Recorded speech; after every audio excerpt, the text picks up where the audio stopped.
বাপেরা নওজোয়ান তরুণীরা আব্বারা শুনে রেখে দেন, আল্লাহ নবী দিন দুনিয়া হাবিবুল্লাহ অনুসারীদেরকে অবশ্যই মনে রাখতে হবে।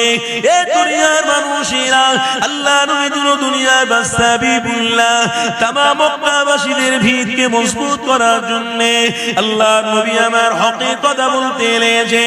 এ মক্কার মানুষেরা আল্লাহ আল্লাহ আল্লাহ আল্লাহর দিকে ফিরে এসো, মুহাম্মদ রাসূলুল্লাহর দিকে ফিরে এসো।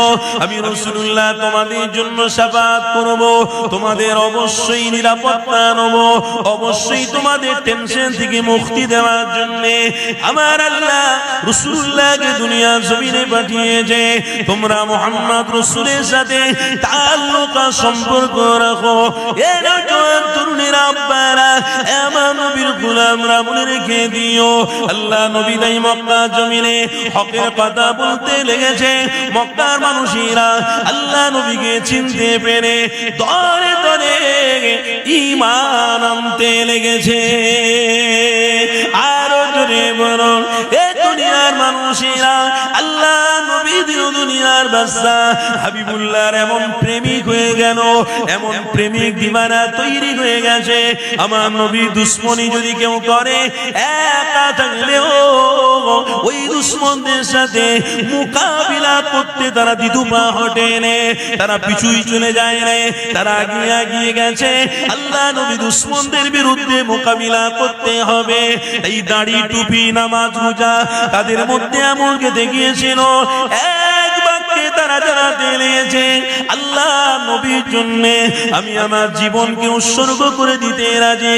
কেননা আমার হাবিব আমার ঈমান, আমার নবী আমার জন্য জান, আমার জন্য আমার নবী হলো জান্নাত, আমার জন্য আমার নবী হলো নিরাপত্তা, আমার জন্য আমার নবী হলো শাফাআত, আমার জন্য আমার রাসূলুল্লাহ হলো পথ প্রদর্শক। এ দুনিয়ার মানুষেরা আল্লাহ নবী সাহাবারা আল্লাহ নবী দিওয়ানা হয়ে গিয়ে আমার রাসূলুল্লাহর গোলাম হয়ে গিয়ে দুশমনদের সাথে মোকাবিলা করে করে বদর সিফফিন খন্দক যুদ্ধ হয়েছিল, তারা শহীদ হয়ে গিয়েছিল, তারা আমার নবী দিওয়ানা হয়ে জীবনকে উৎসর্গ করে দিয়েছিল। তাই আপনাকে আমাকে মনে রাখতে হবে, ত্যাগ যদি ইসলামের জন্য না হয়, ইসলামের ত্যাগ হওয়া সবথেকে বড় ব্যাপার।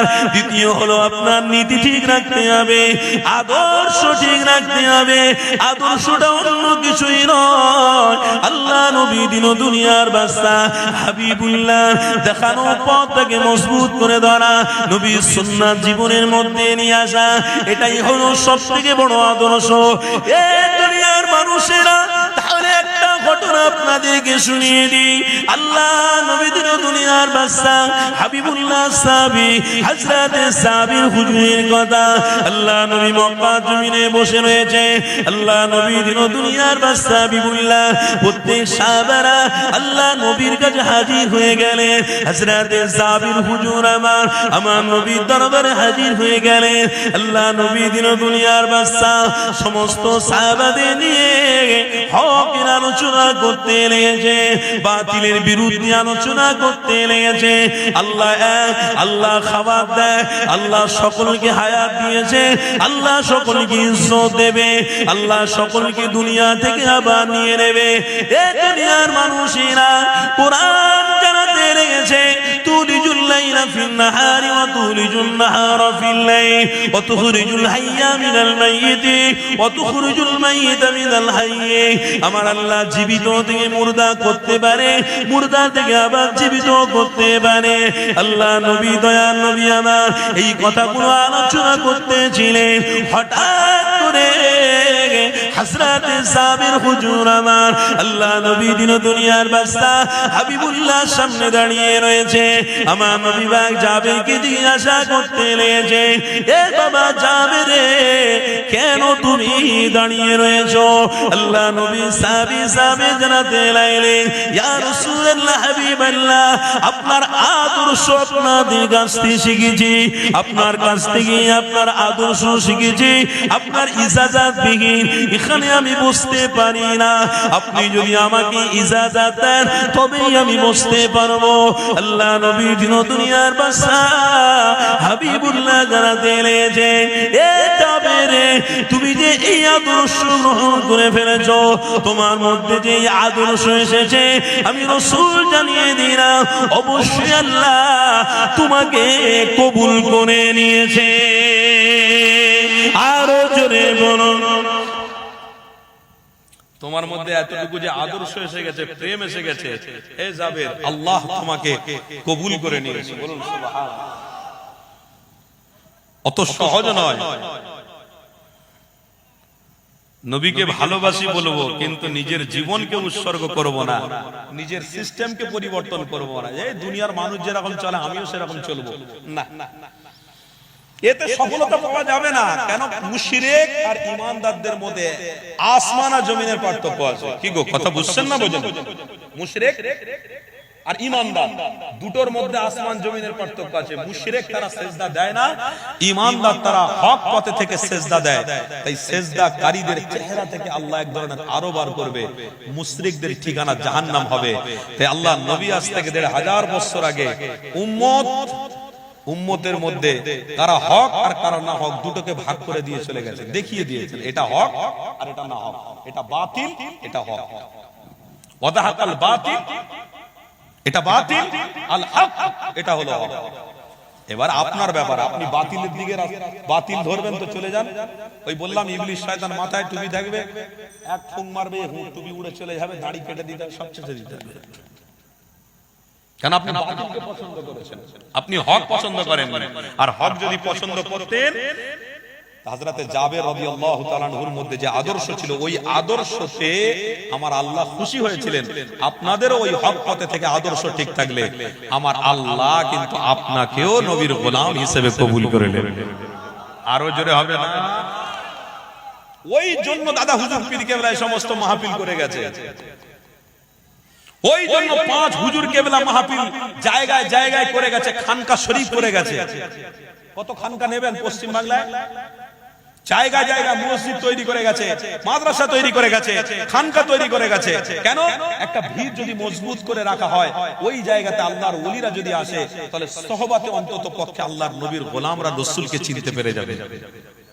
এই এতগুলো পথ সিস্টেম তৈরি করার পরেও যদি এখনো পর্যন্ত আপনাদের মন মানসিকতার মধ্যে সেই ইবলিস শয়তানের ফসলত থাকে, তাহলে কি করে আপনারা কামিয়াবি হবে?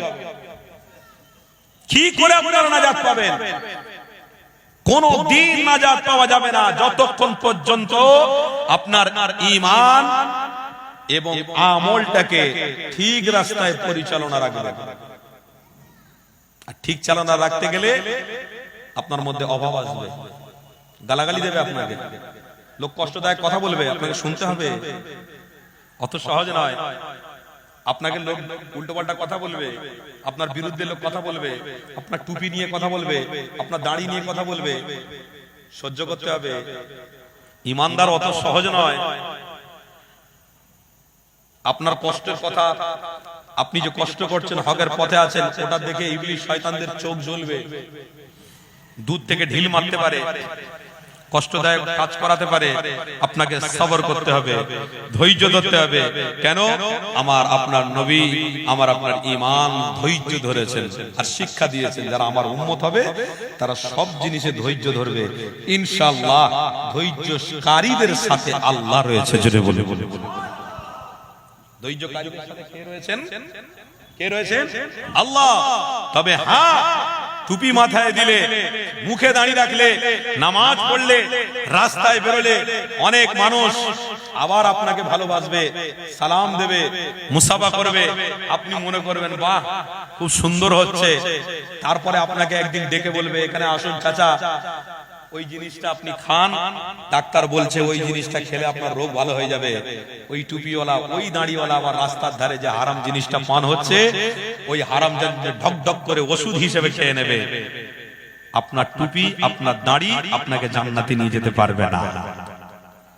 কেন? আপনার নীতিকে ঠিক রাখতে হবে। আপনাকে কেউ মুসাফা করে ভালোবেসে চুপ করে দেখে নিয়ে রাস্তার ধারে বলবেন এটা খান, এটা আপনার জন্য ওষুধ, রোগ ভালো করবে। আপনি হারাম জিনিসটাকে ওষুধ বলে খেয়ে নেবেন। ক্যান্সার হয়েছে, ক্যান্সারের ওষুধ বলে খেয়ে নেবেন না। ক্যান্সার হয়ে মরে যাব তাও भी আচ্ছা, কোনদিন এক লোকমা হারাম জিনিস মুখে তুলবো না, বলুন ইনশাআল্লাহ। আরো জোরে বলুন। এটাকে বলে নীতি। আপনার কিডনি খারাপ হয়ে গেছে, আপনার চোখে অন্ধ হয়ে গেছে, কেউ একজন এসে বলল রাস্তার ধারে একটা ভালো ওষুধ বিক্রি হচ্ছে, চাচা আপনি খাবেন। বলে কোন ওষুধ বাপ, কত ওষুধ খেয়েছি ভালো হয় না, তুই কি ওষুধ দিবি বল, ওইটা খাবো। ওই ওষুধটা নিয়ে বোতলে করে দিয়ে দিয়েছে, ঢক ঢক করে চাচা পান করে নিয়েছে। তার মানে হেন কোন প্রকারে ইবলিশ শয়তান আপনাকে সুই মেরে, ইনজেকশন মেরে আপনার ঈমানকে দুর্বল করার চেষ্টা করছে। তাই নবী আজ থেকে ১৫০০ বছর আগে বলেছেন, আল খামরু উম্মুল খাবাইস, এমন একটা জিনিস ইবলিশ শয়তানরা পৃথিবীর জমিনে প্রচলন করবে যে জিনিসটাকে উম্মতরা না বুঝে সুঝে, টুপিওয়ালারা দাড়িওয়ালারাও খেতে একদিন বাধ্য হবে। কেন অমুক টুপিওয়ালা খেয়েছে, আমি খেলে অসুবিধা কোথায়? আমার রাসূল বললেন তাদের কোন দায়িত্ব আমি নবী নেব না, কোন দায়িত্ব আমি নেব না।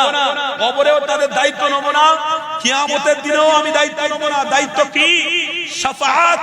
আমি শাফাআত তাদের জন্য করব না, আমি তাদের থেকে মুখ ফিরিয়ে নেব। আরেকটা জায়গা আমার রাসূল বললেন, আল গিনাউ ইউনফিতুন নিফাকু ফিল কলব। ইবলিশ শয়তানের দলেরা, দাজ্জালের দলেরা এমন একটা কর্মকাণ্ড পৃথিবীতে তৈরি করবে যে কর্মকাণ্ডতে আচ্ছা আচ্ছা টুপিওয়ালারাও ওই কর্মকাণ্ডতে ব্যস্ত হয়ে যাবে। কি? রাস্তায়, বাড়িতে, চলতে ফিরতে হেডফোনে মানুষ গান শুনবে, বাজে বাজে ছবি দেখবে, বাজে বাজে অন্যায় জিনিস তারা দেখবে। ওটার বিরুদ্ধে আজ থেকে ১৫০০ বছর আগে আমার নবী বলে গেছেন, আল গিনাউ ইউনফিতুন নিফাকু ফিল কলব। এর মধ্যে আমার দাড়িওয়ালা টুপিওয়ালা উম্মত কত যোগ হয়ে যাবে। আল্লাহ ক্ষমা করেন, জীবনে যতদিন বেঁচে থাকবো, দাড়ি থাক আর না থাক, টুপি থাক আর না থাক, অন্তরকে পরিষ্কার করব। আল গিনাউ ইউনফিতুন নিফাক, অন্তরে যেন অন্যায় না ঢোকাতে পারি, ব্যভিচার না ঢোকাতে পারি, অন্তরের মধ্যে কারোর বিরুদ্ধে কোনো দুশ্মনী না ঢোকাতে পারি, কারোর বিরুদ্ধে কোনো পরিকল্পনা যেন অন্তরের মধ্যে না রাখতে পারি। অন্তরের মধ্যে একটাকে রাখবো, তিনি হলেন মুহাম্মদ রাসূল। জোরে বলুন সুবহানাল্লাহ। আর একটু জোরে হবে না? ছবি এঁকে রাখুন, কাজে লাগে। কেন? দুনিয়ার ছবি আলাদা আর রাসূলের ছবি আলাদা। দুনিয়ার ছবি দেখলে জাহান্নাম তোমাদের জন্য, আর রাসূলের ছবি দেখলে, দিদার পেলে জান্নাত তোমাদের জন্য। বলুন না সুবহানাল্লাহ। অত সোজা নয়, নবীর গোলামদেরকে একটু বুঝতে হবে। তাই পৃথিবীতে আজকে শুধু হই হই হচ্ছে, চেনা হয় না? পৃথিবীতে চারিদিকে দেখুন শুধু হই হই হচ্ছে। রাত ১২টার পরে শুধু দেখবেন হই হই হচ্ছে। যত রাত বাড়ছে তত খারাপই বাড়ছে, তত অন্যায় বাড়ছে। সে আমার মুসলমান ঘরের ছেলে হোক আর মেয়ে হোক আর স্ত্রী হোক, যেই হোক না কেন, যত রাত বাড়ছে তত ক্ষতি হচ্ছে, তত অন্যায় কাজে মানুষ লিপ্ত হচ্ছে, তত ব্যভিচারীর কাজে মানুষ লিপ্ত হচ্ছে।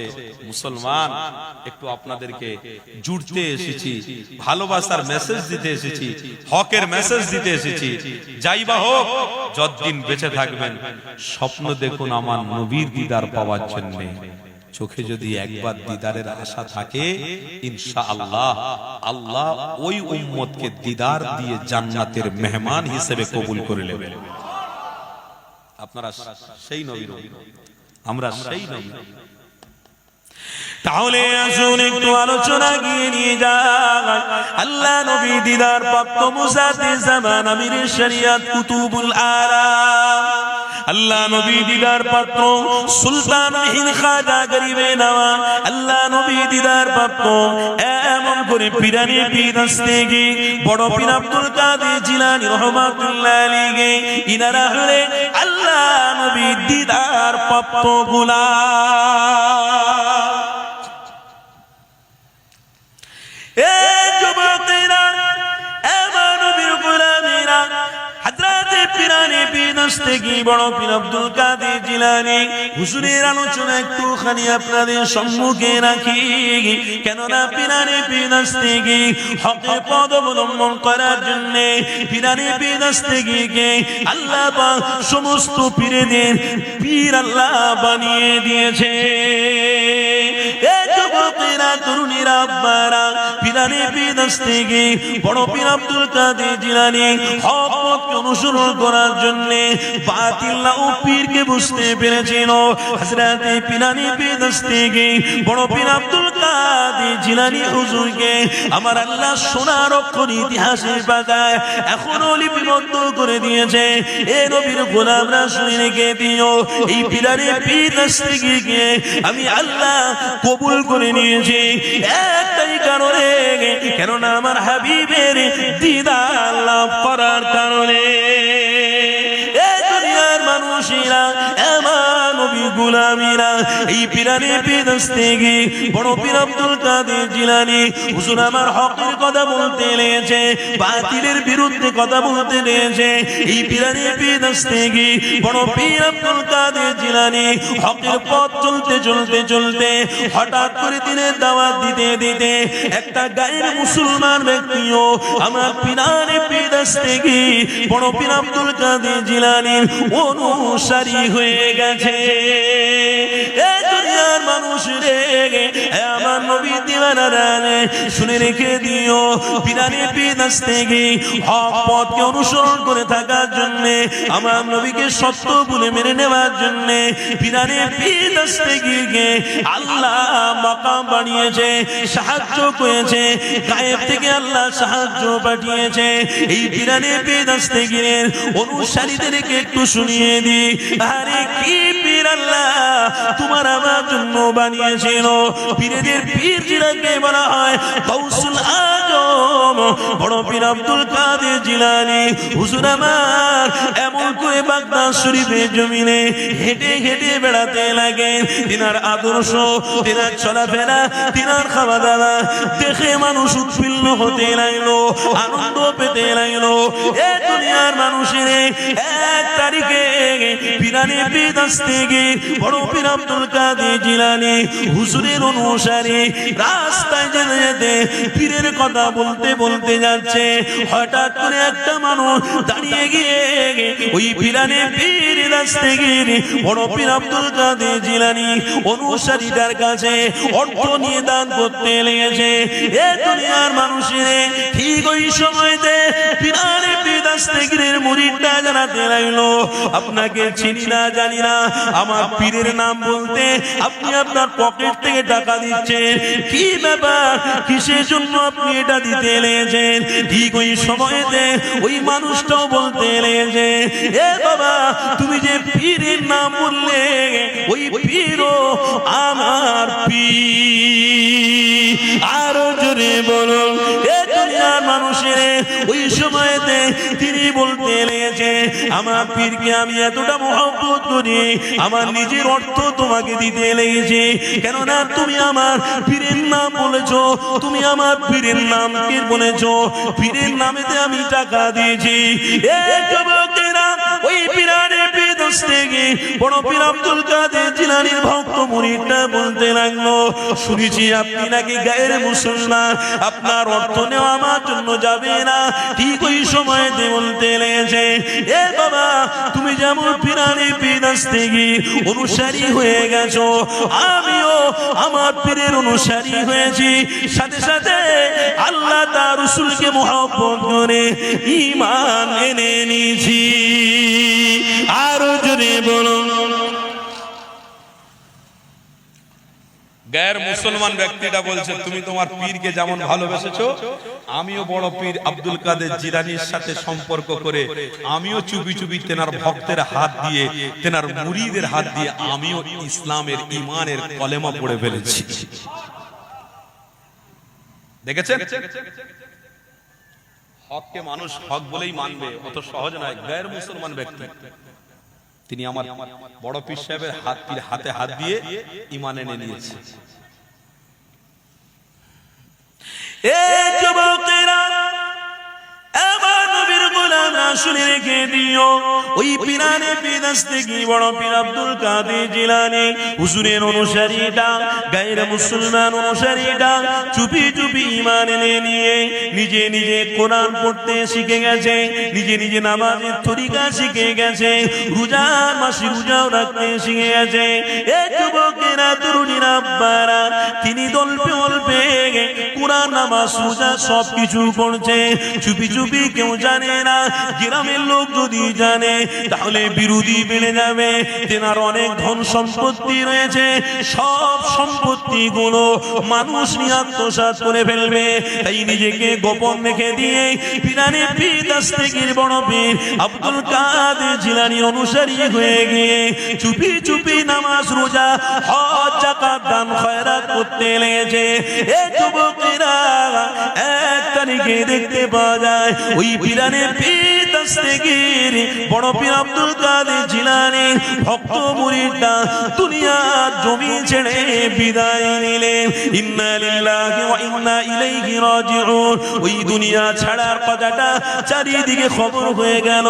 এমন সময় তিনার পাড়া প্রতিবেশী সবাই মিলে ওই মানুষটাকে নিয়ে তেনাদের নীতি রীতি অনুযায়ী পরিণতি জ্বালাতে লাগলো।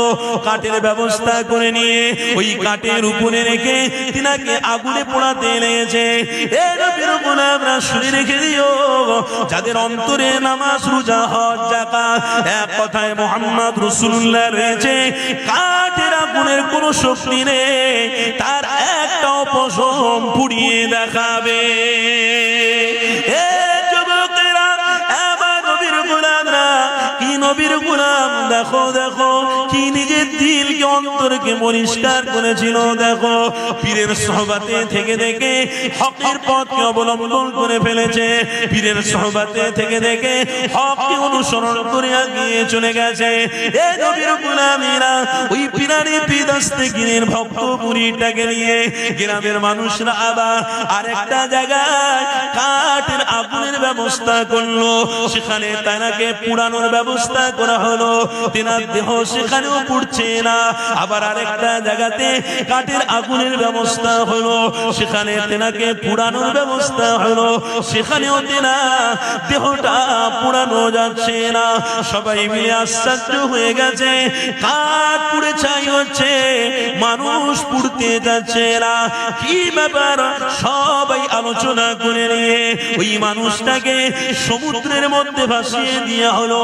হঠাৎ করে আল্লাহর ওলি পীরানে পীর দস্তগীর বড় পীর আব্দুল কাদের জিলানী তিনি তেনার ভক্ত মুরিদদেরকে জানাতে লাগলেন, আমার ভক্ত মুরিদেরা, আমার একজন মুরিদ নদীতে ভাসছে, তাকে ভাসিয়ে দেওয়া হয়েছে, যাও তেনাকে তুলে নিয়ে এসে সুন্দর করে গোসল দিয়ে সুন্দর কাপড়টা পরিয়ে দিয়ে জানাজার নামাজটা পড়িয়ে দিয়ে কবরস্থ করে দাও।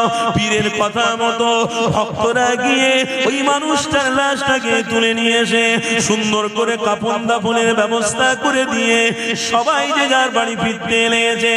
এ যুবকেরা, তরুণীরা, আব্বারা, কিছুদিন যাওয়ার পরে পীরানে পীর দস্তগীর বড় পীর আব্দুল কাদের জিলানী তিনার ভক্ত মুরিদদের নিয়ে ওই রাস্তা দিয়ে হেঁটে হেঁটে যাচ্ছিলেন। হঠাৎ করে বলতে লেগেছে, এ বাবারা বাবারা, দেখো ওই যে কবরটা দেখা যাচ্ছে, ওই কবরটা ভেঙে গেছে, ওই কবরটাকে একটু ঠিক করে দাও। সবাই মিলে কবরটা ঠিক করতে গিয়েছে। ওই কবর ঠিক করতে গিয়ে কেমন কারলা তেমনি দেখেছে সুন্দর অবস্থায় এবং কবর থেকে খুশবু বেরোতে লেগেছে। এই কথাটা এসে পীরানে পীর দস্তগীর বড় পীর আব্দুল কাদের জিলানী হুজুরের কাছে এসে বলল। সেই সময় পীরানে পীর জানাতে লেগেছে, আমার ভক্ত মুরিদেরা, যেনার কবর থেকে তোমরা খুশবু পেয়েছো, যেনার কবরটা সুন্দর দেখতে পেয়েছো, উনি অন্য কেউ নয়, উনি গায়ের মুসলমান থেকে পীরানে পীরের অনুসারী হয়ে ইসলাম গ্রহণ করেছিল, যেনাকে জ্বালানো হয়েছিল জলে, নদীতে লাশ পড়া ছিল, এনাকেই দাফন করার ব্যবস্থা করা হয়েছিল। ভক্ত মুরিদেরা, এ থেকে কি তোমরা বুঝলে যে সোহবতে ভালো থাকে, আল্লাহ তার রাসূলের অনুসারী হয়, আল্লাহ তার লাশটাকে টাটকা রেখে দেয়। আরো জোরে বলুন। পৃথিবীর কোনো ব্যবসায়ী বলতে পারবে না যে আমি ব্যবসা করে চলে যাব, নাজাত পেয়ে যাব। না, আপনার মধ্যে আল্লাহ তার রাসূল থাকতে হবে, তবে আপনি নাজাত পাবেন, ব্যবসা করে নাজাত পাবেন না। পৃথিবীর কোন ইঞ্জিনিয়ার বলতে পারবে না যে আমি ইঞ্জিনিয়ার হয়ে নাজাত পেয়ে যাব, অত সহজ নয়।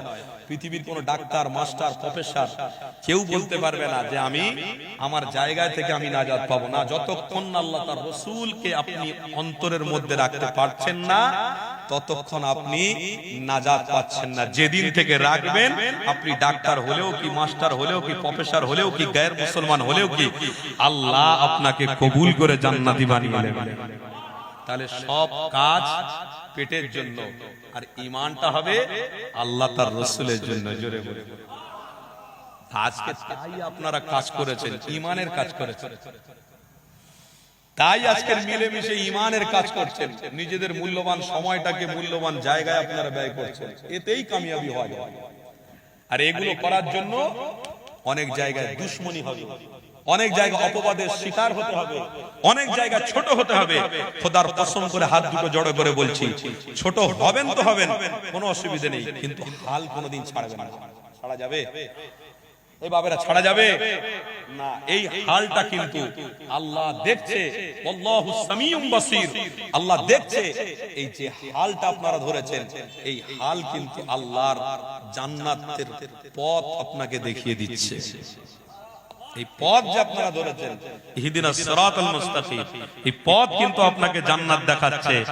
তাই অনেক কিছু হবে পৃথিবীতে, দেখা যাবে নবীর দুশমনরা অনেক কিছু পরিকল্পনা করে রেখেছে, যেটা আমি হাদিসের মধ্যে দেখছিলাম।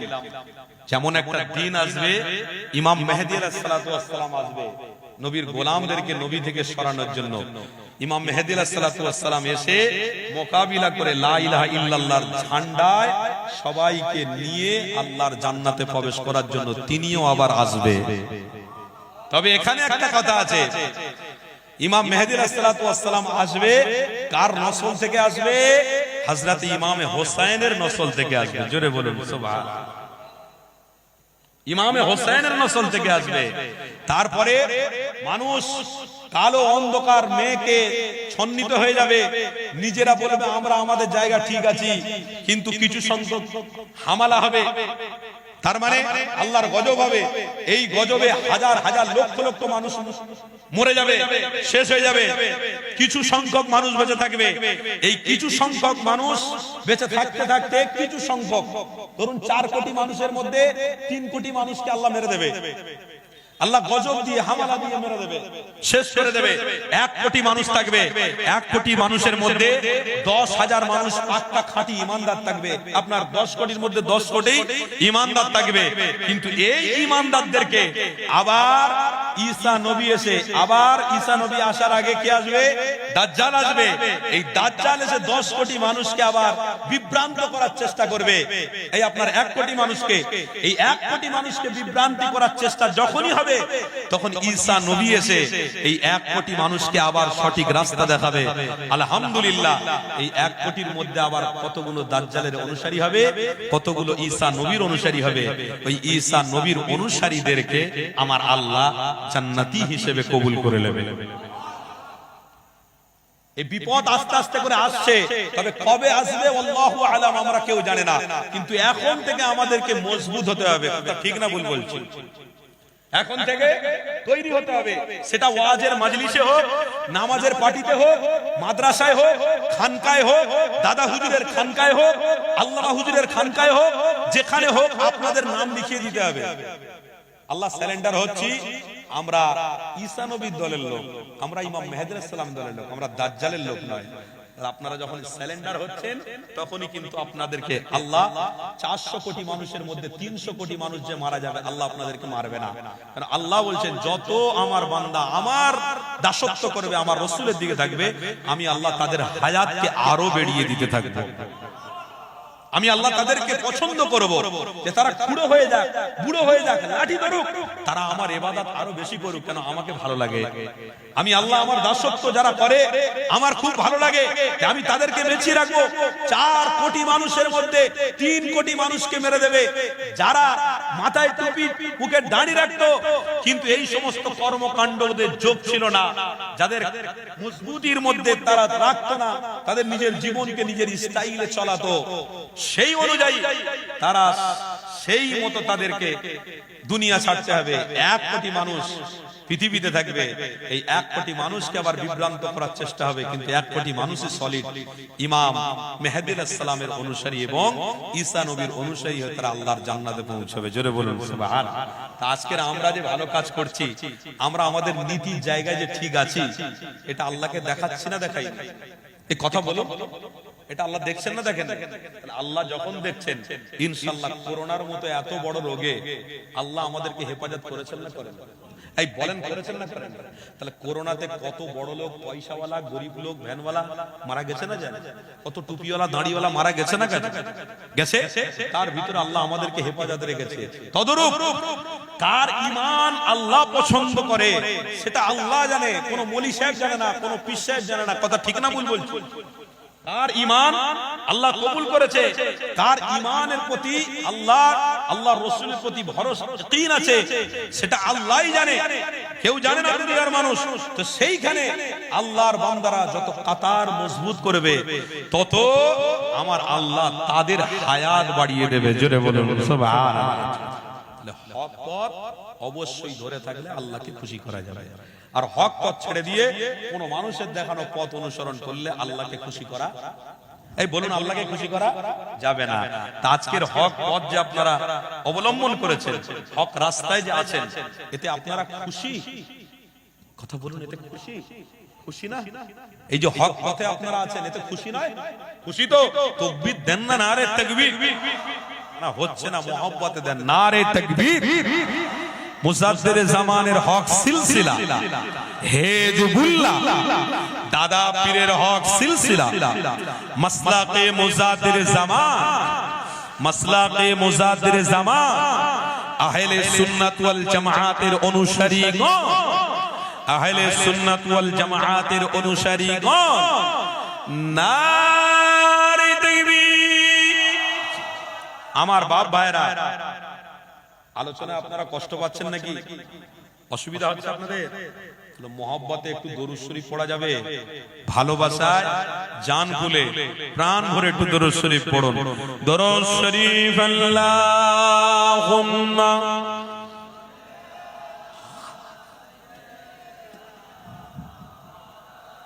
মাওলানা মুহাম্মদ ওয়া আলা আলিহি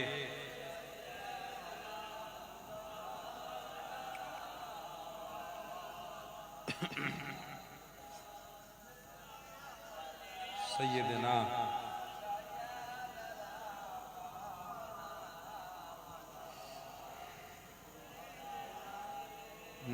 سيدنا مولانا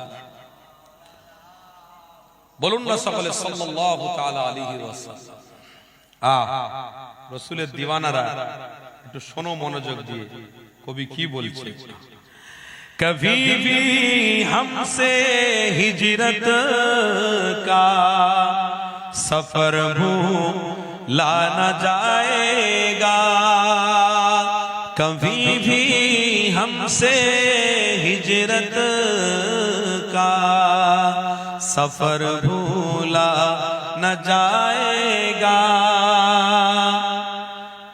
कभी भी हमसे हिजरत का, कभी भी हमसे हिजरत का सफर भूला न जाएगा, अबू अय्यूब अंसारी का घर कभी भूला न जाएगा। जरा बोलूं ना सुभान अल्लाह। এই হকের পথকে আপনারা সাপোর্ট করছেন বলে ছোট্ট একটি কবিতা আপনাদের কাছে শোনাচ্ছি, শের আপনাদের কাছে শোনাচ্ছি। কেন আইয়ুব আনসারী এমন একজন সাহাবী ছিলেন, আল্লাহ নবীর জন্য উৎসর্গ হয়েছিলেন, তেনার ঘরকে কোনোদিন আমরা ভুলতে পারবো না। জোরে বলুন না সুবহানাল্লাহ। कभी भी हमसे हिजरत का सफर भूला ना जाएगा। अबू अय्यूब अंसारी का घर कभी भी भूला न जाएगा। বলুন না সুবহানাল্লাহ। शहादत होगी लाखों की, हजारों मर के दिल। शहादत होगी लाखों की, हजारों मर के दिल। वहुद की जंग के हमजा का जिगर भूला न जाएगा। হকের পথে থেকে আল্লাহ নবীর সাহাবী হামজা রাদিয়াল্লাহু তাআলা আনহু তার জিগারকে কোনোদিন আমরা ভুলতে পারবো না। জোরে বলুন সুবহানাল্লাহ। তাই কবি বলছেন ওহুদ কি জंग के हमजा का जिगर भूला न जाएगा। कभी भी हमसे हिजरत का सफर भूला न जाएगा। বলুন না সকলে সুবহানাল্লাহ। তাকবীর দেন না, নারে তাকবীর। আর একটু মহব্বতে বলেন না, নারে তাকবীর। रहेगा सदाए हमारी ज़बां पर आइला मोहम्मद, आइला मोहम्मद। আমার সাথে সাথে বলবেন, যারা হকপন্থী তারা নবীর নাম নেবেন। অসুবিধা আছে আপনাদের? কষ্ট আছে নবীর নাম নিতে? ভালোবাসায় বলবেন रहेगा सदाए हमारी ज़बां पर आइला मोहम्मद, आइला मोहम्मद। हमारे तो ईमान का है मकसद। आइला मोहम्मद, आइला मोहम्मद। नबी की मोहब्बत का इकरार करना, नबी से वफाओं का इजहार करना। नबी की मोहब्बत का इकरार करना, नबी से वफाओं का इजहार करना। मोहम्मद मोहम्मद की प्रचार करना। জোরে বলুন না সুবহানাল্লাহ। নবীর প্রচার প্রসার আমরা করব না, বন্ধ করে দেব? এটাই কবি বলছে। मोहम्मद मोहम्मद की प्रचार करना, फर्ज हम से सरकार से प्यार करना। जरे बोलूं ना सुभानअल्लाह। मोहम्मद मोहम्मद की प्रचार करना, फर्ज हम पे सरकार से प्यार करना। तो पुकारेंगे पुकारेंगे हर लम्हा नाम अहमद। आइला मोहम्मद, आइला मोहम्मद, आइला मोहम्मद, आइला मोहम्मद, आइला मोहम्मद, आइला मोहम्मद। रहेगा सदाए हमारी ज़बां पर आइला मोहम्मद, आइला मोहम्मद, आइला मोहम्मद, आइला मोहम्मद। के बूढ़े बच्चे और जवान फलक से उतर कर फरिश्ते भी बोले। के बूढ़े जवान और बच्चे भी बोले, फलक फलक से उतर कर फरिश्ते भी बोले कि बादल के बारिश की कतरे भी बोले आइला मोहम्मद आइला मोहम्मद आइला मोहम्मद आइला मोहम्मद रहेगा हमारी ज़बां पे हमेशा आइला मोहम्मद आइला मोहम्मद ये ईमान का है हमारा मकसद आइला मोहम्मद आइला मोहम्मद अल्लाहुम्मा सल्ली अला मौलाना मुहम्मद व अला आलिहि सय्यिदिना। प्यारे हाजिराने मजलिस, আমার আব্বারা আমার ভাইরা, তাহলে প্রথম থেকে আমাদের তিনটে কথা কি? এক নম্বর, আমরা ত্যাগ করেছি, বাচ্চা যারা করেছে আমরা করছি, আমাদের পরের জেনারেশনকে আমরা ত্যাগের রাস্তা দেখিয়ে যাব। বলুন ইনশাআল্লাহ। ত্যাগ করবেন আল্লাহ তার রাসূলের জন্য, যদি করেন তার জন্য কবরে আপনার দেহকে কাফনকে আল্লাহ হেফাজত করবে। জোরে বলুন কেন? আপনি ব্যবসা বাণিজ্য অর্থ নিয়ে কবরে যাচ্ছেন না, আপনি খালি হাতে এসেছেন, খালি হাতে যাচ্ছেন, তাই তো নাকি? তাহলে খালি হাতে যখন যাচ্ছেন তখন কিন্তু আপনার মধ্যে ঈমান ছিল, আর ঈমানটা হলো মুহাম্মদ রাসূল। জোরে বলুন।